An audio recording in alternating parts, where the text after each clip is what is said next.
آپ کو بتانے لگا ہوں ایسا ایک وظیفہ، ایسا ایک ذکر کہ جس کے کرنے کے ساتھ اللہ رب العزت کی طرف سے اس انسان کو جو یہ وظیفہ کرے گا یا یہ عمل کرے گا، اللہ مالک الملک اسے بیٹوں سے نوازے گا۔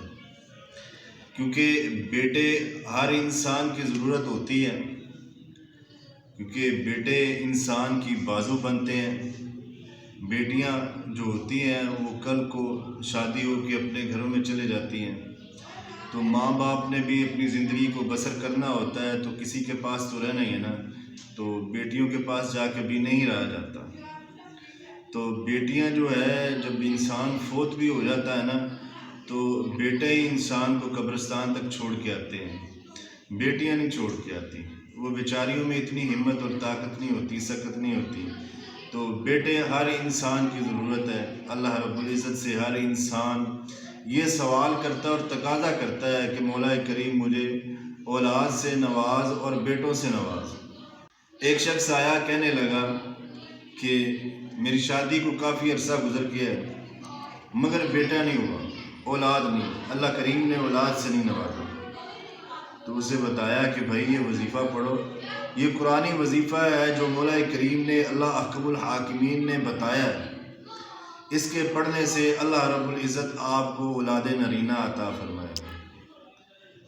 تو وہ کہتا ہے کہ میں نے جب آپ نے مجھے یہ بتا دیا کہ یہ وظیفہ پڑھنا ہے یا یہ عمل کرنا ہے اور یا ورد کرنا ہے، تو میں نے اپنی زبان کو ہر وقت اس ورد سے جاری رکھا۔ اس ورد کرنے سے مجھے یہ ہوا کہ اللہ رب العزت نے مجھے 1 نہیں 2 نہیں 3 نہیں 4 نہیں 5 نہیں 7 بیٹوں سے نوازا۔ 7 بیٹے اللہ رب العزت نے لگاتار دیے۔ وہ ورد اور وظیفہ کیا ہے؟ اللہ رب العزت نے قرآن حکیم میں یہ بات ارشاد فرمائی ہے سورۃ نوح میں کہ جس شخص کو بیٹوں کی ضرورت ہے یا وہ چاہتا ہے کہ اسے بیٹے ملیں تو وہ زیادہ سے زیادہ استغفار کرے، اپنے گناہوں کی بخشش کرے، بخشش مانگے اللہ رب العزت سے، اپنی زبان کو استغفر اللہ و اتوب الیہ، استغفر اللہ الذی لا الہ الا هو الحی القیوم و اتوب الیہ، اس ورد سے جاری رکھے، اپنی زبان کو اس ورد سے معطر رکھے۔ تو اس سے یہ ہوگا،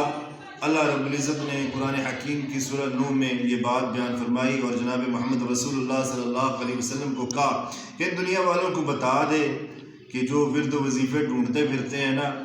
لوگ جا کے اپنی عزتیں نیلام کرتے ہیں، اپنی دولت کو بیکار میں ضائع کرتے ہیں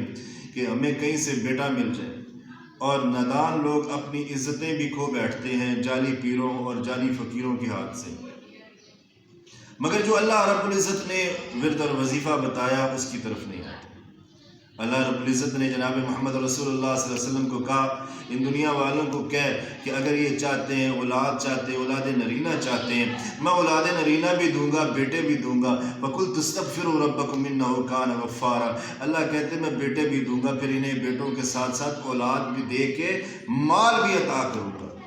تو جو شخص یہ بات چاہتا ہے کہ اسے زیادہ سے زیادہ بیٹے ملیں، اور بیٹیاں بھی ضروری ہیں، خالی یہی نہیں ہے کہ بیٹے ہی چاہیے، بیٹیاں بھی ضروری ہیں، بیٹیاں بھی ہونی چاہیے ہر انسان کے لیے، کیونکہ جو خیال انسان کا بیٹی رکھ سکتی ہے وہ بیٹے نہیں رکھ سکتے۔ ہر انسان کی حیثیت اور اہمیت ضروری ہے، اور زندگی میں ان چیزوں کا ہونا بھی، بیٹوں کا ہونا بھی، بیٹیوں کا ہونا بھی ضروری ہے، کیونکہ جو اللہ تعالیٰ نے انعامات انسان کے لیے رکھے ہیں وہ ضروری ہیں، بے حد ضروری ہیں۔ تو اگر آپ چاہتے ہیں کہ آپ اللہ رب العزت بیٹوں سے نوازے تو زیادہ سے زیادہ اپنی زبان کو اللہ رب العزت کے ذکر کے ساتھ معطر رکھا کریں، استغفر اللہ پڑھیں، استغفر اللہ الذی لا الہ الا هو الحی القیوم و اتوب الیہ۔